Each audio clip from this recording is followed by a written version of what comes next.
ಎಲ್ಲರಿಗೂ ನಮಸ್ಕಾರ. ಅವಿನಾಶ್ IAS ಸ್ವಾಗತ. PC to DC ಸೀರೀಸ್ನ 3ನೇ ದಿನದಲ್ಲಿ ಇಂಪಾರ್ಟೆಂಟ್ ಅಮೆಂಡ್ಮೆಂಟ್ಸ್ಗಳನ್ನು ನಾವು ಚರ್ಚೆ ಮಾಡೋಣ.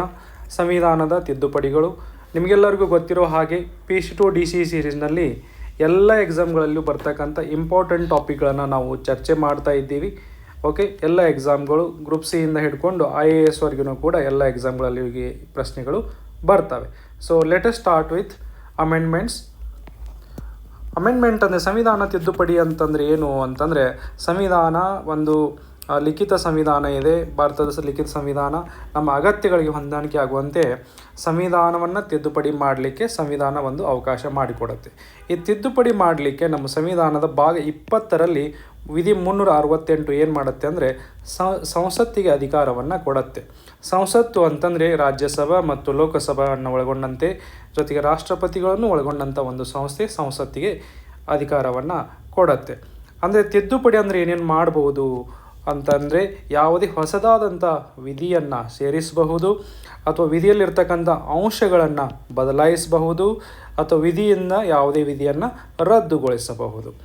ಆದರೆ ಒಂದು ಮುಂದೆ ಬರೆದಂತೆ ಏನಾಗುತ್ತೆ ಅಂತಂದರೆ, ಈ ಸಂವಿಧಾನದ ತಿದ್ದುಪಡಿ ಮಾಡುವ ಸಂಸತ್ತಿನ ಅಧಿಕಾರ ಎಲ್ಲಿವರೆಗೂ ವಿಸ್ತರಿಸುತ್ತೆ ಅನ್ನುವಂಥ ಪ್ರಶ್ನೆ ಉದ್ಭವಿಸುತ್ತೆ. ಕೇಶವಾನಂದ ಭಾರತಿ ಪ್ರಕರಣ 1973ರಲ್ಲಿ ಈ ಅಧಿಕಾರದ ವ್ಯಾಪ್ತಿಯನ್ನು ನಿರ್ದಿಷ್ಟಪಡಿಸಲಾಗಿತ್ತು. ಇಲ್ಲಿ ಏನಾಗುತ್ತೆ ಅಂತಂದರೆ, ಮೂಲ ಸಂರಚನೆ ಅನ್ನುವಂಥ ಒಂದು ಹೊಸ ಪರಿಕಲ್ಪನೆಯನ್ನು ಈ ಕೇಶವಾನಂದ ಭಾರತಿ ಪ್ರಕರಣ ಹುಟ್ಟು ಹಾಕತ್ತೆ. ಇದರಲ್ಲಿ ಏನು ಹೇಳುತ್ತೆ ಅಂತಂದರೆ, ಸಂಸತ್ತಿಗೆ ತಿದ್ದುಪಡಿ ಮಾಡುವಂಥ ಅಧಿಕಾರವಿದೆ, ಆದರೆ ಆ ಅಧಿಕಾರ ಅಪರಿಮಿತವಲ್ಲ. ಕೆಲವೊಂದಿಷ್ಟು ವಿಧಿಗಳು ಸಂವಿಧಾನದಲ್ಲಿ ಇವೆ. ಆ ವಿಧಿಗಳನ್ನು ಏನಂತಂದರೆ ಸಂಸತ್ತು ತಿದ್ದುಪಡಿ ಮಾಡಲು ಸಾಧ್ಯವಿಲ್ಲ ಅಂತ ಹೇಳುತ್ತೆ. ಅಂಥ ಅಂಶಗಳನ್ನು ಮೂಲ ಸಂರಚನೆ ಅಂತ ಏನು ಮಾಡುತ್ತೆ ಅಂತಂದರೆ ಸುಪ್ರೀಂ ಕೋರ್ಟ್ ಕರೆಯುತ್ತೆ. ಅಂದರೆ 1973ರ ನಂತರ ಸಂಸತ್ತಿನ ಈ ಅಧಿಕಾರ ಏನಂತಂದರೆ ರಿಸ್ಟ್ರಿಕ್ಟ್ ಆಗಿದೆ. ಅಂದರೆ ಈ ಅಧಿಕಾರ ಅಪರಿಮಿತವಲ್ಲ. ಈಗ ತಿದ್ದುಪಡಿಯನ್ನು ಮಾಡಬೇಕಾದಂದರೆ ಅಲ್ಲಿ ಕಾರ್ಯವಿಧಾನಗಳನ್ನು ಯಾವ ರೀತಿ ಅನ್ವಯಿಸ್ತಾರ ಅನ್ನುವಂಥದ್ದನ್ನು ಕೂಡ ನಾವಿಲ್ಲಿ ಸಂಕ್ಷಿಪ್ತವಾಗಿ ನೋಡೋಣ.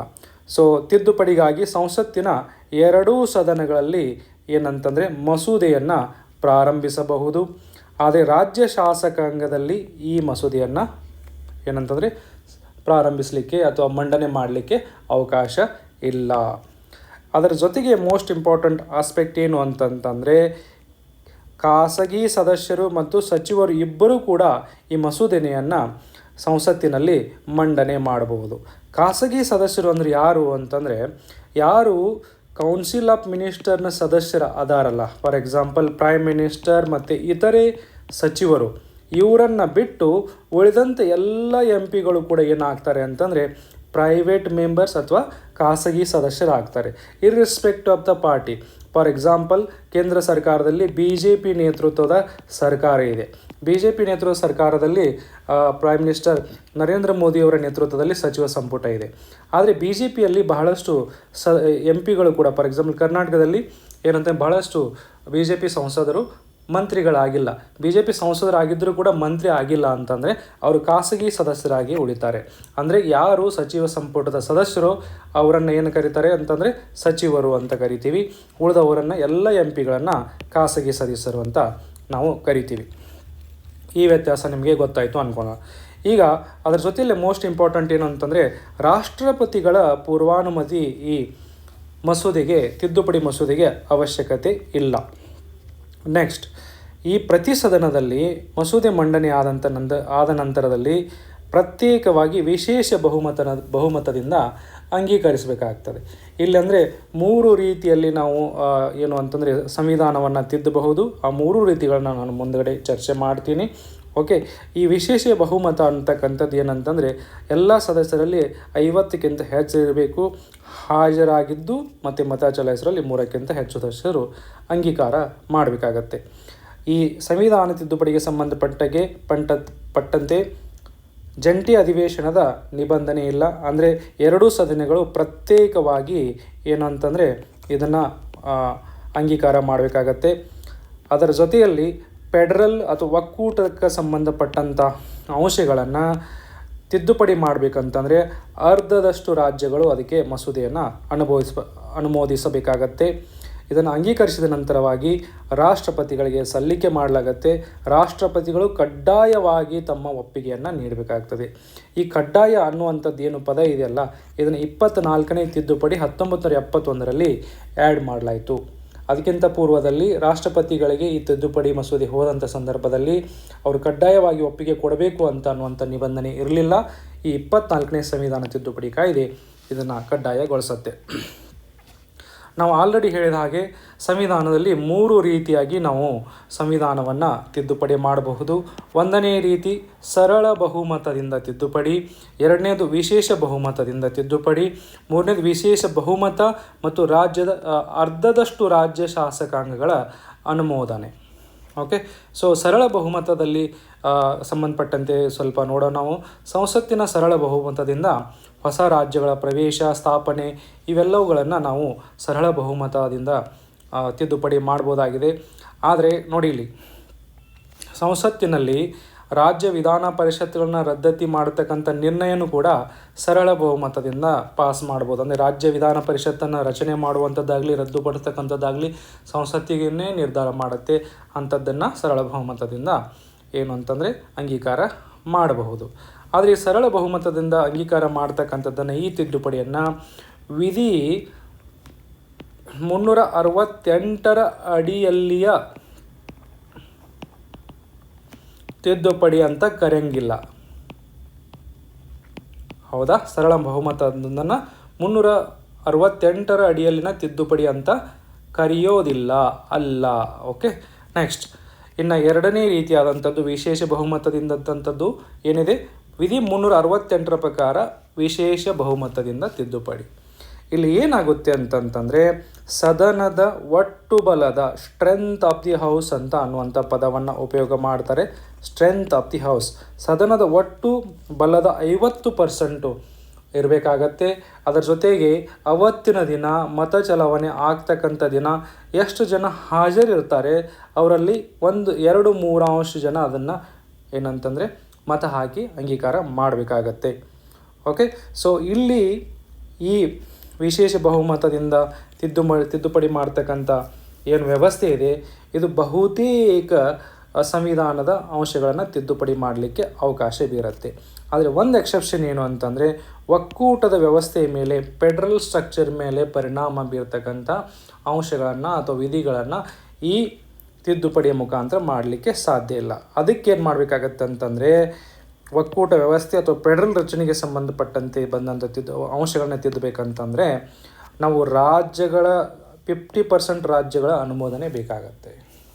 ಅಂದರೆ ಈಗ 28 ರಾಜ್ಯಗಳಿವೆ, 28ರಲ್ಲಿ 14 ವಿಧಾನಸಭೆಗಳು ಇದನ್ನು ಅಂಗೀಕಾರ ಮಾಡಬೇಕಾಗತ್ತೆ. ಒಂದು ಸಾರಿ ಸಂಸತ್ತು 368 ವಿಶೇಷ ಬಹುಮತದಿಂದ ಪಾಸ್ ಮಾಡಿದ ನಂತರ 14 ಏನು ಅಂತಂದರೆ ರಾಜ್ಯಗಳು ಪಾಸ್ ಮಾಡಿದ ನಂತರ ಆ ಅಂಶ ಏನಾಗುತ್ತೆ, ಒಂದು ವಿಧಿ ಒಂದು ಕಾಯ್ದೆಯಾಗಿ ಬರುತ್ತೆ. ಫಾರ್ ಎಕ್ಸಾಂಪಲ್ GST ಏನಿತ್ತಲ್ಲ, ಇದು ಟ್ಯಾಕ್ಸೇಷನ್ ಮೇಲೆ ಇಂಪ್ಯಾಕ್ಟ್ ಆಗ್ತಾಯಿತ್ತು. ಸ್ಟೇಟ್ ಮತ್ತು ಕೇಂದ್ರ ಒಕ್ಕೂಟ ವ್ಯವಸ್ಥೆ ಮೇಲೆ ಇಂಪ್ಯಾಕ್ಟ್ ಆಗ್ತಾಯಿತ್ತು.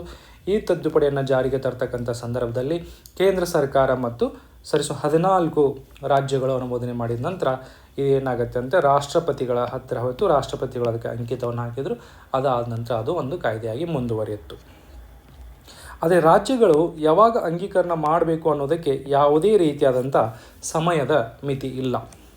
ಓಕೆ, ಸೊ ಇಲ್ಲಿವರೆಗೆ ಸಂವಿಧಾನದ ತಿದ್ದುಪಡಿ ಅಂದರೇನು, ಅದನ್ನು ಸಂವಿಧಾನವನ್ನು ಯಾವ ರೀತಿ ತಿದ್ದಬಹುದು, ಕಾರ್ಯವಿಧಾನ ಏನಿದೆ, ಆ ಸಂವಿಧಾನವನ್ನು ತಿದ್ದುಪಡಿ ಮಾಡ್ತಕ್ಕಂಥ 3 ವಿಧಗಳನ್ನು ನಾವು ಚರ್ಚೆ ಮಾಡಿದ್ವಿ. ಈಗ ಇಂಪಾರ್ಟೆಂಟ್ ತಿದ್ದುಪಡಿಗಳನ್ನು ನಾವು ನೋಡ್ತಾ ಹೋಗೋಣ. ಮೊದಲನೇ ತಿದ್ದುಪಡಿ 1951ರಲ್ಲಿ ಮೊದಲನೇ ತಿದ್ದುಪಡಿ ಆಗುತ್ತೆ. ಈ ತಿದ್ದುಪಡಿಯ ಮುಖಾಂತರ ಏನು ಮಾಡ್ತಾರೆ, 9ನೇ ಅನುಸೂಚಿಯನ್ನು ಆ್ಯಡ್ ಮಾಡ್ತಾರೆ.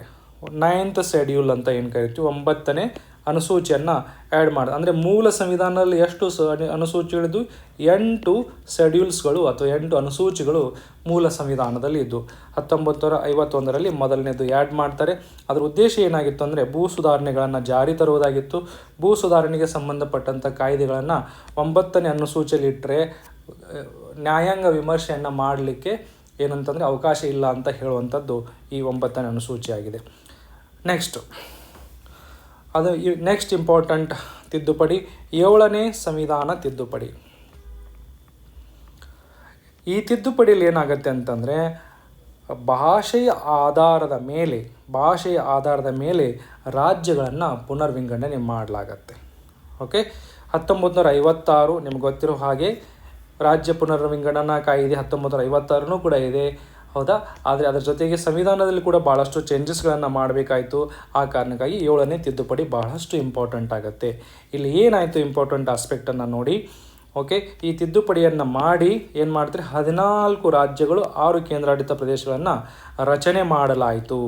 ಓಕೆ, ಅದರಂತೆ ABCD ಅಂತ ಏನು ರಾಜ್ಯಗಳ ವರ್ಗೀಕರಣ ಇತ್ತಲ್ಲ, ಇದನ್ನು ರದ್ದು ಮಾಡಿ 14 ರಾಜ್ಯಗಳು 6 ಕೇಂದ್ರಾಡಳಿತ ಪ್ರದೇಶಗಳನ್ನು ರಚನೆ ಮಾಡಲಾಯಿತು. ಅದರ ಜೊತೆಗೆ ರಾಜ್ಯಗಳಿಂದ ಲೋಕಸಭೆಗೆ ಚುನಾಯಿತರಾಗುವ ಸದಸ್ಯರ ಸಂಖ್ಯೆಯನ್ನು ಕೂಡ ಹೆಚ್ಚಿಸಲಾಗಿತ್ತು. 2 ಅಥವಾ ಹೆಚ್ಚಿನ ರಾಜ್ಯಗಳಿಗೆ ಒಬ್ಬರನ್ನೇ ರಾಜ್ಯಪಾಲರನ್ನಾಗಿ ನೇಮಕ ಮಾಡಲಿಕ್ಕೆ ಅವಕಾಶವನ್ನು ಮಾಡಿಕೊಡಲಾಯಿತು. ರಾಜ್ಯಪಾಲರು ಅದೇ ರೀತಿಯಾಗಿ 1 ಅಥವಾ 2 ರಾಜ್ಯಗಳಿಗೆ ಒಂದೇ ಹೈಕೋರ್ಟು ಇರಲಿಕ್ಕೂ ಕೂಡ ಅವಕಾಶವನ್ನು ಈ ತಿದ್ದುಪಡಿಯ ಮುಖಾಂತರ ಮಾಡಿಕೊಡಲಾಯಿತು.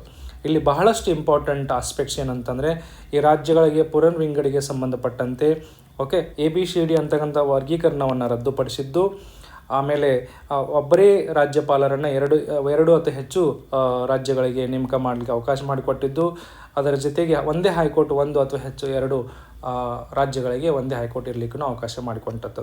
ನೆಕ್ಸ್ಟ್ 21ನೇ ತಿದ್ದುಪಡಿ 1967. ಇದರಲ್ಲಿ ಏನು ಮಾಡ್ತಾರೆ ಅಂತಂದರೆ, ಸಿಂಧಿ ಭಾಷೆಯನ್ನು 8ನೇ ಅನುಸೂಚಿಯಲ್ಲಿ ಸಿಂಧಿ ಭಾಷೆನ 15ನೇ ಭಾಷೆಯಾಗಿ ಸೇರಿಸಲಾಗುತ್ತೆ. ಸಂವಿಧಾನದ 24ನೇ ತಿದ್ದುಪಡಿ 1971. ಇದರಲ್ಲಿ ಏನಾಗುತ್ತೆ ಅಂತಂದರೆ, ನಾವು ಆಲ್ರೆಡಿ ತಿದ್ದುಪಡಿಯನ್ನು ಮಾತಾಡ್ತಾ ಇದ್ದೀವಿ.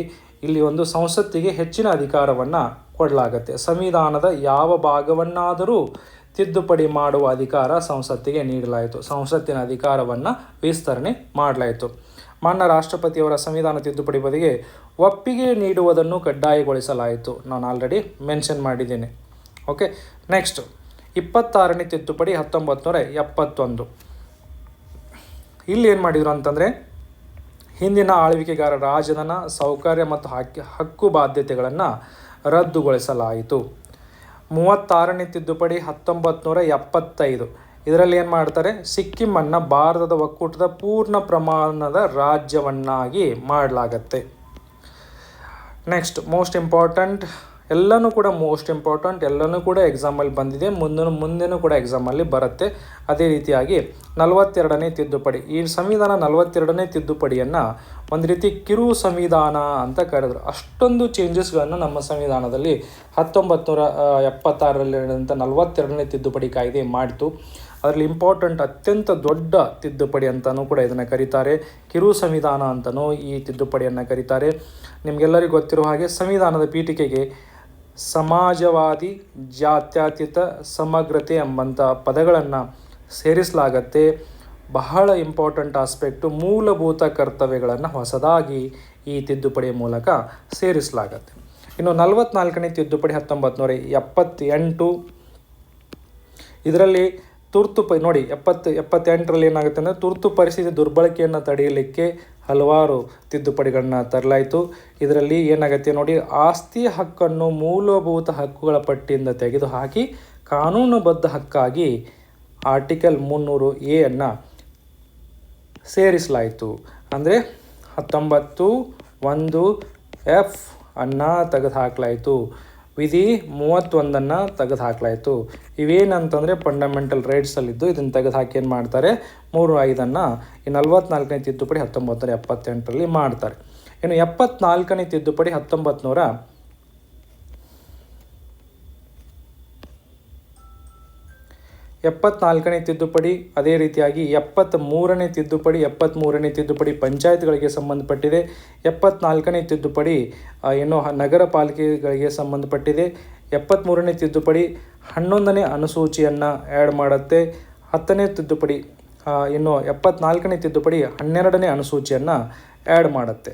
ಇನ್ನು 86ನೇ ತಿದ್ದುಪಡಿ 2002. ಇದು ಏನು ಮಾಡುತ್ತೆ ಅಂತಂದರೆ, ಉಚಿತ ಮತ್ತು ಕಡ್ಡಾಯ ಶಿಕ್ಷಣಕ್ಕೆ ಸಂಬಂಧಪಟ್ಟಿದೆ. ಸಂವಿಧಾನದಲ್ಲಿ ಹೊಸ ವಿಧಿ 21A ಅನ್ನು ಸೇರ್ಪಡೆ ಮಾಡಿತು. 6ರಿಂದ 14 ವರ್ಷದ ಎಲ್ಲ ಮಕ್ಕಳಿಗೂ ಪ್ರಾಥಮಿಕ ಶಿಕ್ಷಣವನ್ನು ಮೂಲಭೂತ ಹಕ್ಕಾಗಿ ನೀಡಲಾಯಿತು. ಇನ್ನು ಸಂವಿಧಾನದ 91ನೇ ತಿದ್ದುಪಡಿ 2003 ಇದರಲ್ಲಿ ಸಂಪುಟದ ಗಾತ್ರಕ್ಕೆ, ಇದು ಕೂಡ ನೋಡಿ, ಸಂಪುಟದ ಗಾತ್ರಕ್ಕೆ ಮಿತಿಯನ್ನು ಹೇರಲಾಯಿತು. ಅಂದರೆ ಈಗ ಲೋಕಸಭೆ ಮತ್ತು ರಾಜ್ಯಸಭೆಗಳಲ್ಲಿ ಸದಸ್ಯ ಬಲದ 15% ಹೆಚ್ಚು ಇರಬಾರ್ದು ಅಂತ ಈ ಮಿತಿಯನ್ನು ಹೇರ್ತು. 52ನೇ ತಿದ್ದುಪಡಿ 1985 ರಾಜಕೀಯ ಪಕ್ಷಾಂತರ ನಿಷೇಧ ಕಾಯಿದೆ, ಇದಕ್ಕೆ ಸಂಬಂಧಪಟ್ಟಂಥ ಇದು ಯಾವಾಗಲೂ ಕೂಡ ಇದು ಚರ್ಚೆಯಲ್ಲಿರ್ತಕ್ಕಂಥ ತಿದ್ದುಪಡಿ ಅಥವಾ ಆ್ಯಂಟಿ ಡಿಫೆಕ್ಷನ್ ಲಾ ಅಂತಲೂ ಕೂಡ ಕರಿತೀವಿ. 10ನೇ ಅನುಸೂಚಿಯನ್ನು ಇದು ಸೇರಿಸ್ತು. ಇನ್ನು 61ನೇ ತಿದ್ದುಪಡಿ 1989 ಮತದಾನದ ವಯಸ್ಸನ್ನು ಏನು ಮಾಡುತ್ತೆ ಅಂದರೆ 21ರಿಂದ 18 ವರ್ಷಗಳಿಗೆ ಇಳಿಸಲಾಗುತ್ತೆ. ಓಕೆ, ನಾವೀಗೇನು ಅಡಲ್ಟ್ ಅಂತ ಕರಿತೀವಿ, 18 ವಯಸ್ಸು ಬಾಲಕರಿಂದ ಏನಾಗ್ತದೆ, ಮೇಜರ್ ಆಗ್ತಾರೆ. ಮೇಜರ್ ಅಂತ ಆದಮೇಲೆ ಅಂತ ಅವ್ರಿಗೆ ಹಕ್ಕುಗಳು ಇರಬೇಕು ಅನ್ನೋ ಕಾರಣಕ್ಕಾಗಿ ಈ ವಯಸ್ಸನ್ನು 18ಕ್ಕೆ ಇಳಿಸಲಾಯಿತು. ನಾವು ಆಲ್ರೆಡಿ ಚರ್ಚೆ ಮಾಡಿದಾಗೆ 73ನೇ ತಿದ್ದುಪಡಿ 1992 ಪಂಚಾಯತ್ ರಾಜ್ಯಗಳಿಗೆ ಸಂಬಂಧಪಟ್ಟಿದೆ. ಓಕೆ, 11ನೇ ಅನುಸೂಚಿ. ಈಗ 74 ಅದಾದಮೇಲೆ 74, 86, 91 ನಾವು ಚರ್ಚೆ ಮಾಡಿದ್ದೀವಿ. ಓಕೆ, ನೆಕ್ಸ್ಟ್ ಇನ್ನು ಸಂವಿಧಾನದ ವಿಧಿ 99 2015. ಇಲ್ಲೇನಾಯಿತು ಅಂತಂದರೆ ರಾಷ್ಟ್ರೀಯ ನ್ಯಾಯಾಂಗ ನೇಮಕಾತಿ ಆಯೋಗಕ್ಕೆ ಸಂಬಂಧಪಟ್ಟಂತೆ ಈ ತಿದ್ದುಪಡಿಯನ್ನು ತರಲಾಗಿತ್ತು. ಆದರೆ ಈ ತಿದ್ದುಪಡಿಯನ್ನು ಅಸಂವಿಧಾನಿಕ ಅಂತ ರದ್ದುಪಡಿಸಲಾಗಿದೆ. ಇನ್ನು ಸಂವಿಧಾನದ 100ನೇ ತಿದ್ದುಪಡಿ 2015 ಬಾಂಗ್ಲಾದೇಶದೊಂದಿಗೆ ಭೂಗಡಿ ಒಪ್ಪಂದಕ್ಕೆ ಸಂಬಂಧಪಟ್ಟಂತೆ ಈ ತಿದ್ದುಪಡಿಗಳನ್ನ ತರಲಾಯಿತು. ಒಳ ಪ್ರದೇಶಗಳನ್ನು ಎನ್ಕ್ಲೇವ್ಸ್ ಅಂತ ಏನು ಕರಿತೀವಿ, ಎನ್ಕ್ಲೇವ್ಸ್ ಅಂದರೆ ಏನು ಅಂತಂದರೆ, ಇಲ್ಲಿ ನೋಡಿ ಭಾರತ ಇಲ್ಲಿದೆ, ಅದೇ ರೀತಿಯಾಗಿ ನಾನು ಸ್ವಲ್ಪ ರಫ್ ಆಗಿ ಇದು ಮಾಡ್ತೀನಿ. ಓಕೆ, ಇದರಲ್ಲಿ ಬಾಂಗ್ಲಾದೇಶ ಇಲ್ಲಿದೆ.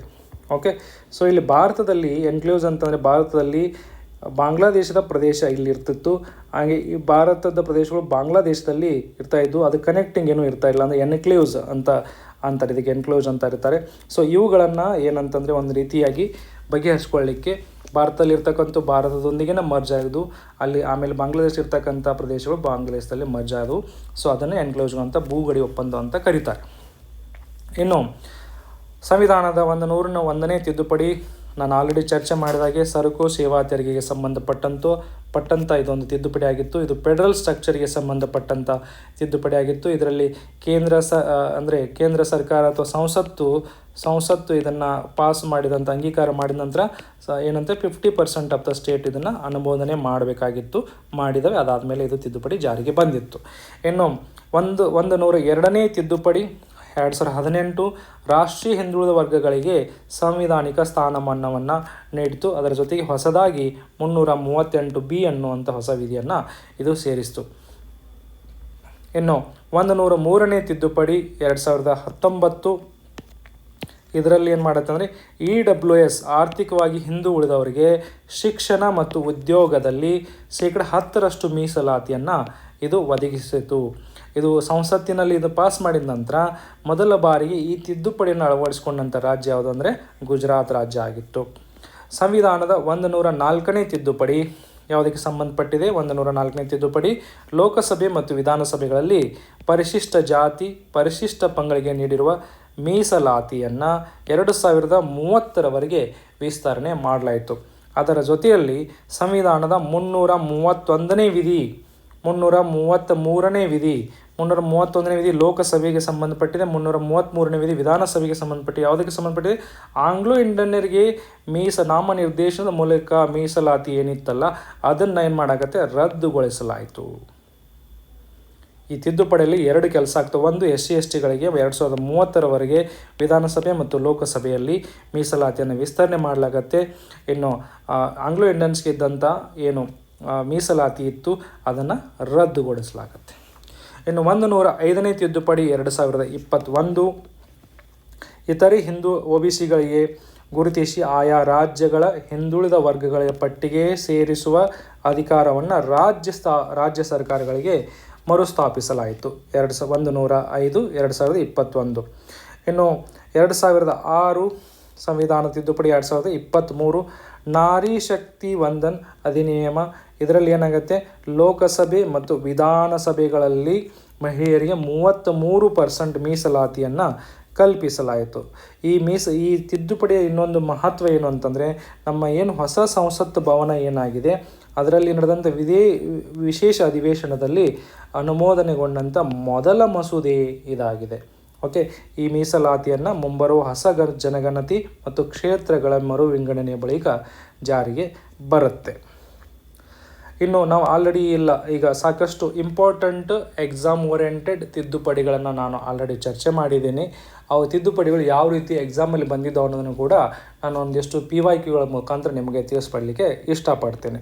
ಮತದಾನದ ವಯೋಮಿತಿಯ ಇಳಿಕೆ, ಇದಕ್ಕೆ ಸಂಬಂಧಪಟ್ಟಂಗೆ ನೋಡಿ, KPSCಯಲ್ಲಿ FD 2017, KA ವಿಲೇಜ್ ಅಕೌಂಟ್ 2024ರಲ್ಲಿ 17ರಲ್ಲಿನೂ ಕೇಳಿದರೆ, 24ರಲ್ಲಿನೂ ಕೇಳಿ, ಮುಂದೆ 26ರನ್ನು ಕೇಳ್ತಾರೆ, 2030ವರೆಗೂ ಕೇಳ್ತಾರೆ, ಮುಂದೇನು ಕೇಳ್ತಾರೆ. ಏನು, there is no limit to it. ಯಾವ ಸಂವಿಧಾನ ತಿದ್ದುಪಡಿ ಕಾಯ್ದೆಯ ಮೂಲಕ ವಯಸ್ಸನ್ನು 21ರಿಂದ 18ಕ್ಕೆ ಇಳಿಸಲಾಯಿತು? 61ನೇ ತಿದ್ದುಪಡಿ. ಕಿರು ಸಂವಿಧಾನ ಅಥವಾ ಇಲ್ಲಿ ನೋಡಿ, ಮೂಲಭೂತ ಕರ್ತವ್ಯಗಳು. ಭಾರತ ಸಂವಿಧಾನದ ಭಾಗ 4A ಅಲ್ಲಿ ಮೂಲಭೂತ ಕರ್ತವ್ಯಗಳನ್ನು ಯಾವ ತಿದ್ದುಪಡಿ ಕಾಯ್ದೆಯ ಮೂಲಕ ಸೇರಿಸಲಾಯಿತು ಅಂತ ಪ್ರಶ್ನೆ ಇದೆ ನೋಡಿ. ಇದನ್ನು ಕೂಡ ಏನಾಗುತ್ತೆ, SDI 2019, KE ಅಸಿಸ್ಟೆಂಟ್ ಪ್ರೊಫೆಸರ್ 2021, ಇಲ್ಲಿ ಏನು ಕ್ವಶನ್ಗಳು ಇದು ರಿಪೀಟ್ ಆಗಿದೆ. 42ನೇ ತಿದ್ದುಪಡಿ 1979. ಇನ್ನು ಆಸ್ತಿ ಹಕ್ಕಿಗೆ ಸಂಬಂಧಪಟ್ಟಾಗೆ 44ನೇ ತಿದ್ದುಪಡಿಗೆ ಸಂಬಂಧಪಟ್ಟ ಹಾಗೆ ಏನಂತಾರೆ, ಆಸ್ತಿ ಹಕ್ಕನ್ನು ಮೂಲಭೂತ ಹಕ್ಕುಗಳಿಂದ ತೆಗೆದುಹಾಕಿ ವಿಧಿ 305 ಯಾವ ರೀತಿ ಸ್ಥಾಪಿಸಲಾಯಿತು ಅನ್ನುವಂಥ ಪ್ರಶ್ನೆ. KA PDO, KPSC FDA. Panchayat Raj ಸಂಬಂಧಪಟ್ಟ ಹಾಗೆ 73ನೇ ತಿದ್ದುಪಡಿ ಮೇಲೆ ಪ್ರಶ್ನೆ. ಇನ್ನು ಯಾವ ಅನುಸೂಚಿಯನ್ನು ಸೇರಿಸಲಾಯಿತು? 11ನೇ ಅನುಸೂಚಿ. ಓಕೆ ನೋಡಿ, KEA KPSC UPSCಯಲ್ಲೂ ಕೂಡ ಬಂದಿದೆ. ನಾನು KE ಕರ್ನಾಟಕಕ್ಕೆ ಸಂಬಂಧಪಟ್ಟಂಗೆ ಇರೋ ಕಾರಣ ಇಲ್ಲಿ ಇದನ್ನು ಇವುಗಳನ್ನು ಮೆನ್ಷನ್ ಮಾಡಿದ್ದೇನೆ. ಶಿಕ್ಷಣಿಗೆ ಹಕ್ಕು ಸಂಬಂಧಪಟ್ಟಂಗೆ ವಿಧಿ 21. ಯಾವ ವಿಧಿ ಸರ್? 86ನೇ ವಿಧಿ. ನೋಡಿ ರಿಪೀಟ್. ಸರಕು ಮತ್ತು ಸೇವಾ ಸಂಬಂಧಪಟ್ಟಂತೆ ಯಾವ ತಿದ್ದುಪಡಿ? 101ನೇ ತಿದ್ದುಪಡಿ. Commercial tax, technical staff. ಪಕ್ಷಾಂತರ ನಿರೋಧ ಕಾಯ್ದೆ 10ನೇ ಅನುಸೂಚಿ ಯಾವ ತಿದ್ದುಪಡಿಯಿಂದ ಸೇರಿಸಲಾಯಿತು? 52ನೇ ತಿದ್ದುಪಡಿ 1985. KPSC FDA 2019, KA village account 2024. ಮಂತ್ರಿಮಂಡಲ ಗಾತ್ರದ ಮಿತಿಯನ್ನು ಹೇರಿದ್ದು ನೋಡಿ, ಪ್ರಧಾನಮಂತ್ರಿ ಏನಂದರೆ 15ಕ್ಕೆ ಯಾವುದು ರಿಸ್ಟ್ರಿಕ್ಟ್ ಮಾಡಿತು? 2092ನೇ ತಿದ್ದುಪಡಿ 2003. KPSC 2024ರಲ್ಲಿನೂ ಕೂಡ ಈ ಪ್ರಶ್ನೆ ಬಂದಿತ್ತು. ಓಕೆ, ಸೊ ನಾನು ಹೇಳೋದು ಇಷ್ಟೇ. ನಾನು ಆಲ್ರೆಡಿ ಹೇಳಿದಾಗೆ PC to DC ಏನು ಸೀರೀಸ್ ಇದೆ, ಇದರಲ್ಲಿ ಎಲ್ಲ ಎಕ್ಸಾಮ್ಗಳಲ್ಲೂ ಬರ್ತಕ್ಕಂಥ ಟಾಪಿಕ್ಗಳನ್ನು ನಾನು ಚರ್ಚೆ ಮಾಡ್ತಾ ಹೋಗ್ತೀನಿ. ಒಂದು ಸಾರಿ ಇದನ್ನು ನೋಡಿ ಅರ್ಥ ಮಾಡ್ಕೊಳ್ಳಿ, ಮತ್ತು ರಿವಿಷನ್ ಮಾಡಲಿಕ್ಕೆ ಮತ್ತೊಂದು 2-3 ಸಲ ನೋಡಿದ್ರಿ ಅಂತಂದರೆ ನಿಮ್ಮಲ್ಲಿ ಅದು ಇಂಪ್ರಿಂಟ್ ಆಗುತ್ತೆ. ಅಂದರೆ ಈ ಒಂದು ವಿಡಿಯೋದಿಂದ ಎಲ್ಲ ಎಕ್ಸಾಮ್ಗಳಲ್ಲಿ ಯಾವುದೇ ಎಕ್ಸಾಮ್ ಬರೆದರೂ ಕೂಡ ಒಂದು ಕ್ವಶನ್ ನಮಗೆ ಡೆಫಿನೆಟ್ಲಿ ಬರುತ್ತೆ. ಈ PC to DCಯಲ್ಲಿ ಮಾಡ್ತಕ್ಕಂಥ ಒಂದು ವಿಡಿಯೋ, ಯಾವುದೇ ನಾನು ಒಂದು ವಿಡಿಯೋ ಮಾಡಿದೆ ಅಂತಂದರೆ ಆ ವಿಡಿಯೋದಿಂದ ಡೆಫಿನೆಟ್ಲಿ ನಿಮಗೆ ಒಂದು ಪ್ರಶ್ನೆ ಬಂದೇ ಬರುತ್ತೆ. That is guaranteed. Okay, so ಚೆನ್ನಾಗಿ ಪ್ರಿಪೇರ್ ಮಾಡಿ. All the very best. ಅಲ್ಲಿವರೆಗೂ ಎಲ್ಲರಿಗೂ ನಮಸ್ಕಾರ.